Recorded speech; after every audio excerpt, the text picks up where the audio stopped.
SDS-PAGE is a gel electrophoresis technique used for protein separation.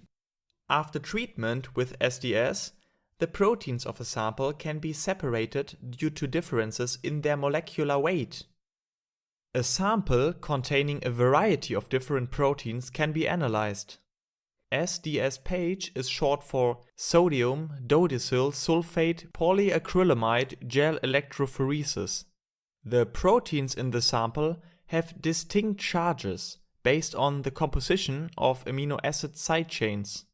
Proteins are folded in various shapes due to the polarity of the side chains and the non-covalent or covalent interactions. Upon treatment with SDS, which is an anionic detergent, the proteins are denatured. The disruption of non-covalent bonds leads to the unfolding of the proteins. SDS molecules will bind to the amino acid residues covering the proteins. Since SDS is negatively charged, all proteins possess a similar mass-to-charge ratio now as well, and this is the intention of SDS. Make the proteins similar in charge to separate them solely on their molecular weight. But before that, proteins might be also treated additionally with beta-mercaptoethanol. This substance is intended to resolve the disulfide bonds, which cannot be denatured by SDS. Beta-mercaptoethanol reduces the disulfide bonds.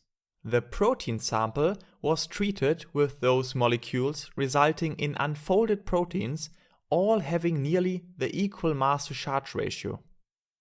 To separate the proteins inside the sample, a gel is needed. This polyacrylamide gel can be divided into two layers. On top is the stacking gel, with a low pH to concentrate all proteins in one band. Below is the resolving or separating gel, which allows for protein separation according to their molecular weight. The gel is inserted into a chamber and everything will be filled up with buffer solution. The protein samples are then pipetted into the wells and the electrodes are connected to the power supply. When the electric voltage is applied, the negatively charged proteins will run through the pores of the gel from the cathode to the anode. In a heterogeneous protein sample, the proteins will travel through the gel with different velocity. Large proteins run more slowly, whereas small proteins will run faster in the separating gel. This separation works because of the gel structure. The gel is built up like a net or a sieve. Small particles can easily pass, larger ones take more time. In fact, we cannot see this illustrated separation directly.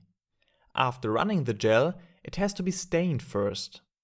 Therefore, one can use Comassi blue, a dye, to visualize proteins. After Comassi staining, the different protein bands are revealed. Traditionally, the first well might be used for marker proteins. This mixture contains proteins where the size is already known. The marker can be used as a reference then to determine the molecular weight of the proteins in the sample. When we want to identify or confirm the presence of a specific protein, the gel is used for Western blot analysis, a technique based on antibody detection. That's it for today. Thanks for watching and make sure to subscribe for more scientific content.